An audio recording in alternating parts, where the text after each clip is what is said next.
Bom, olá pessoal, vou deixar então essa aula gravada aí, né? Então, na aula passada eu falei da SAP 1, contexto 1, atividade 2, então eu vou falar da SAP 1, contexto 2, atividade 2, bom? Só compartilhar aqui na tela, a gente inicia aqui, bom? Então, contexto 2, vamos ler aqui e ver o que se pede, ok? Então lá, enquanto isso, na oficina da Siriema, com um trabalho rápido de Leonardo Flash, logo é identificada a peça danificada, o rolamento. Contudo, o conserto do redutor não será tão fácil quanto parece. Se o está tudo desmontado, eu já estava começando a limpar os componentes. Veja, esse rolamento parece estar danificado. Bom, será complicado. Vou falar que o senhor Brito ele é mais experiente e entende o assunto. Então, o Brito trabalha na área de manutenção há 40 anos. Se alguém pode dizer com segurança como consertar o redutor RD0501, se alguém é o Brito. Estranho, Uri, aconselho comparar o manual do fabricante com os desenhos do rolamento, mas com o redutor desmontado. Algo bem estranho nesta peça. Há um consenso entre Uri e Brito de que provavelmente o problema do redutor era mesmo o rolamento. Bom, então, meu jovem aconselha a proceder com a solicitação do produto, elaborando e enviando a especificação técnica para o setor de compras conduzir o processo junto ao fabricante. Então, ao buscar a especificação técnica do produto, Yuri analisou um desenho representativo do redutor, encontrado em um site de pesquisa, e descobriu que os rolamentos deviam ser da empresa SKF. O problema é que não constava no desenho nem no corpo da peça o código específico do rolamento, porém uma informação já estava disponível no desenho. Os rolamentos eram do tipo esferas. Bom, pessoal, então, para a situação de aprendizagem, a gente vai falar então um pouco sobre os elementos mecânicos, perdão, escolha de rolamento, classificação de rolamentos, código de rolamentos e catálogo de rolamentos, né? Bom, então, né, pessoal, para as máquinas, né, que têm os eixos com giro constante, velocidade e rotação relativamente alta, a gente então recomenda o uso de rolamentos em seus mancais. A escolha do modelo adequado para aplicação vai depender então de conhecimento sobre então finalidade, quais são as condições de esforço, né, qual é o esforço que aquele meu eixo está sendo submetido para eu escolher melhor o meu mancal, né, o meu rolamento, a temperatura de operação, condições ambientais de trabalho, né, se tem partículas suspensas, vibrações externas ou outros, né, o funcionamento, né, a velocidade de giro e a expectativa de vida útil do rolamento. Então, cabe, né, pessoal, o profissional responsável pelo desenvolvimento do projeto, né, então isso aí, obviamente, vai para quem está projetando, escolher, né, o modelo correto do rolamento. Então, precisa ter uma relevância no conhecimento técnico também do profissional da manutenção, para identificar quando a solicitação de troca de um rolamento se dá por motivos de vida útil, que na sua maioria das vezes aí, né, vai fazer durante a manutenção preventiva do equipamento, ou quando por mau funcionamento ou quebra, vai se fazer a necessária a análise da fonte causadora, para assim buscar uma solução correta e sanar a recorrência do problema. Bom, então como eu faço a escolha do rolamento ideal? Então, os grandes fabricantes de rolamentos aí, os mais conhecidos NSK, SKF, né, fornece, então, todos os dados técnicos de uma forma detalhada para auxiliar, então, na escolha do rolamento. Mas dominar os passos para dominar essa melhor escolha vai, então, demanda atenção e também conhecimento, né, por parte do técnico, né. Então, o sequenciamento, ele vai iniciar na avaliação do espaço disponível para posicionamento do rolamento, passando por diversos fatores de avaliação, como velocidade de atuação, vibrações e etc. Então, por fim, né, finalizando o processo de especificação, a gente então avalia a remoção, a instalação e remoção do rolamento. Então aqui, né, pessoal, a gente tem, deixa eu ver se eu consigo abrir esse fluxograma aqui. Isso.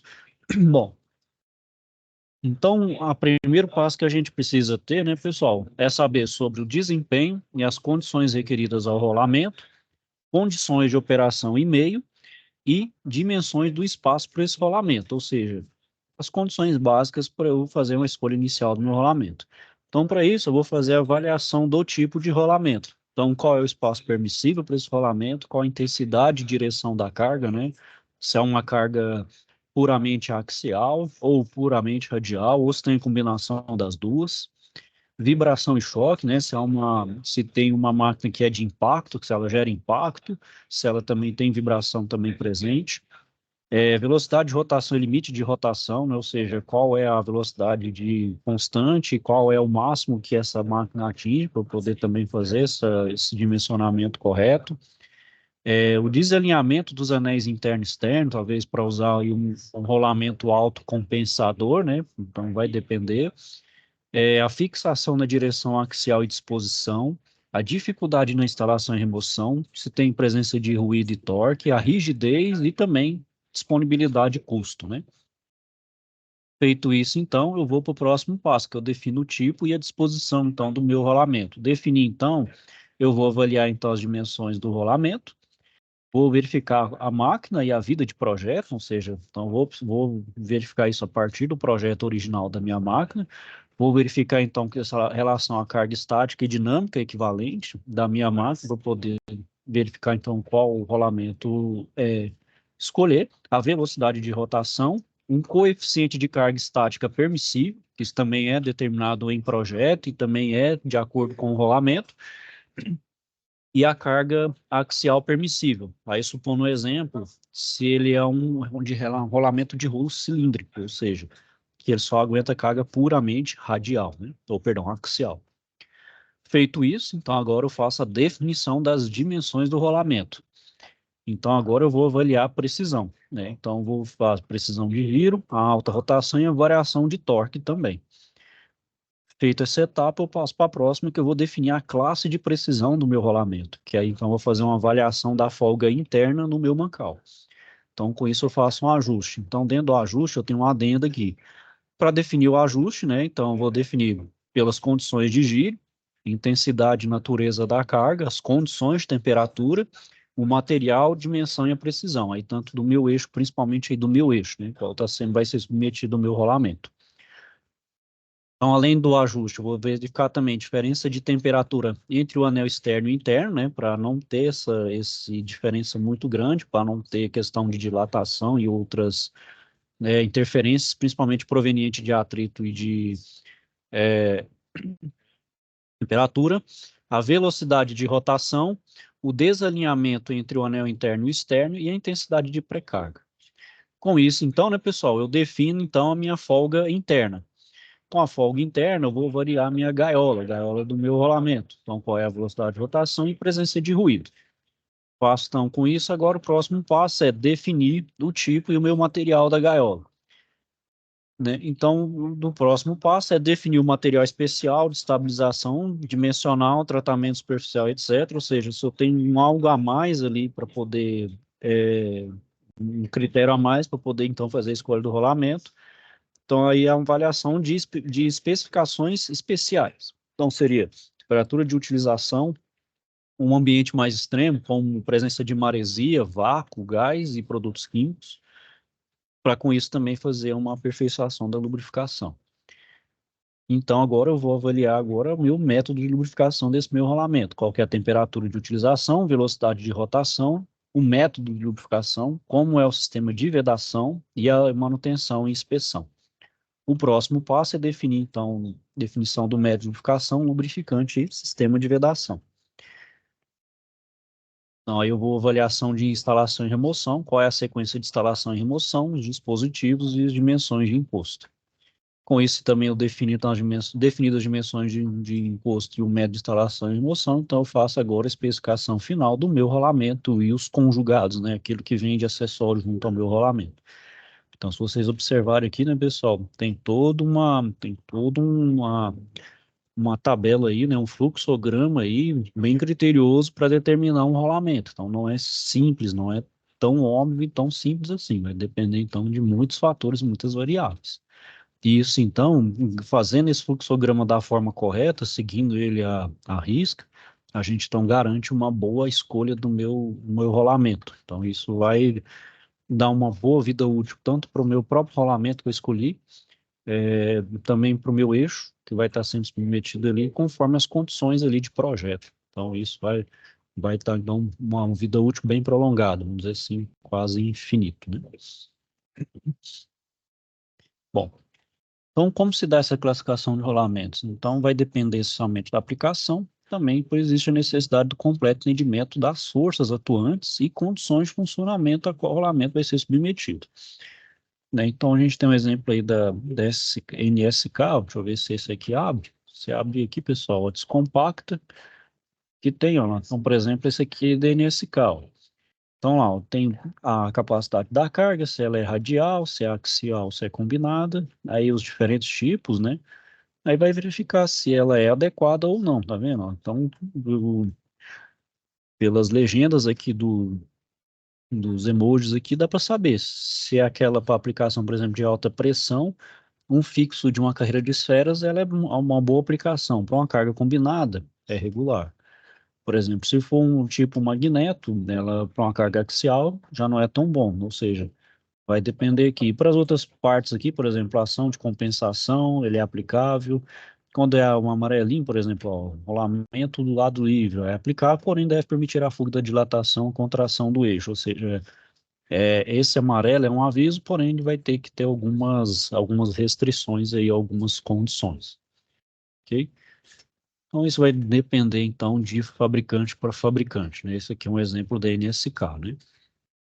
Bom, os rolamentos também vai ter um código, que aí já é padronizado, vai ser independente aí da marca. Então, cada fabricante, perdão, isso vai variar de fabricante para fabricante. Então, ele vai ter um catálogo diferente com sua respectiva numeração que vai identificar. Embora exista um padrão nas informações principais, como as partes geométricas, como diâmetro externo, interno e largura do rolamento, a gente também precisa fazer uma boa leitura e interpretação com atenção, justamente garantir uma especificação determinada que vai estar, então, de acordo com a numeração do rolamento a ser adquirido. Bom, então os grandes fabricantes de rolamento, como SKF, FAG, NSK e etc., vão disponibilizar em seus catálogos de diversas formas, por meio digital, os meios impressos ou até consultas interativas através dos sites. Né, hoje a gente sabe aí que simplesmente a gente der alguns parâmetros geométricos, como diâmetro interno, diâmetro externo, a gente consegue já obter alguns modelos ali, conforme o catálogo ali disponibiliza, né? Então, por exemplo, utilizando o catálogo interativo da SKF, pelo site da empresa, a gente consegue facilmente seguir os passos e encontrar o código do rolamento. Mas são importantes algumas informações, como tipo de rolamento, se ele é do tipo esfera ou rolo, ou arranjo interno, esfera de contato angular, rolos cônicos, etc. Então, caso não seja possível visualizar as características anteriores, então é essencial saber as condições de trabalho que esse rolamento vai trabalhar. Se são esforços radiais simples, axiais, mistos e etc. Principalmente as medidas básicas, como diâmetro interno, externo e largura. Então, aqui a gente tem um exemplo do fabricante da SKF, que tem as terminologias para o rolamento radial. Então, diâmetro externo com D maiúsculo, diâmetro interno com D minúsculo e a largura em B maiúsculo. E aqui a angulação entre as esferas, né? Então, selecionando ou preenchendo os campos disponíveis, então, né, pelo SKF ali, então a gente encontra o código e outros dados técnicos e vai auxiliar, então, na identificação do código correto do rolamento. Então, por exemplo, procura-se o código de um rolamento no qual não existe a numeração gravada. Sabemos apenas que se trata de um rolamento de esferas com diâmetro interno D de 3 milímetros, o diâmetro externo D maiúsculo de 10 milímetros e sua largura B é de 4 milímetros. Então, segundo o catálogo interativo da SKF, a gente encontra os dados do código do rolamento, o Explorer 623. Então, a gente tem aí, pelo catálogo interativo, ele dá, então, essa sugestão. Obviamente, nada impede a gente ver outras opções, né, pessoal? A gente tem que fazer de forma manual. Bom, então aqui, pessoal, a gente tem um passo a passo. Deixa eu ver se eu compartilho a tela com o vídeo, ou perdão, com o áudio, né? Para compartilhar aqui para a gente ver.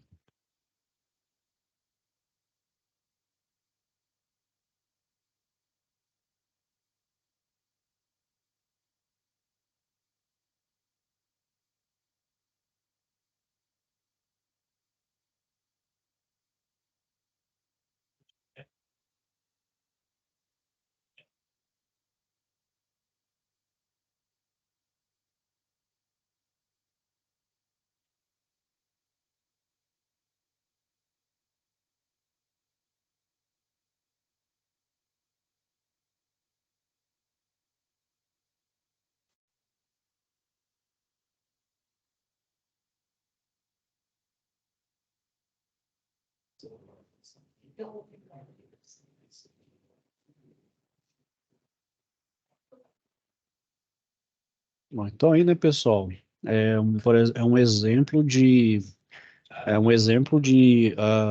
consulta, né, o catálogo interativo da SKF para determinar um rolamento, colocando aquelas dimensões básicas aí que tem, que é o diâmetro maior, menor e a largura, né? Bom, então o que que é a atividade 2, né, pessoal? Fazendo uma rápida medição, então, o Yuri encontrou as seguintes medidas. Então, diâmetro externo 37 milímetros, diâmetro interno 17 milímetros e largura de 12. Então, com essas informações, né, o diâmetro externo, interno e a largura, será necessário, então, buscar no catálogo da SKF o código de um rolamento de esferas simples. Então, agora ajude o Yuri a conferir no catálogo da empresa SKF o rolamento adequado para substituir na máquina e emita um parecer técnico, explicando o motivo da substituição do rolamento.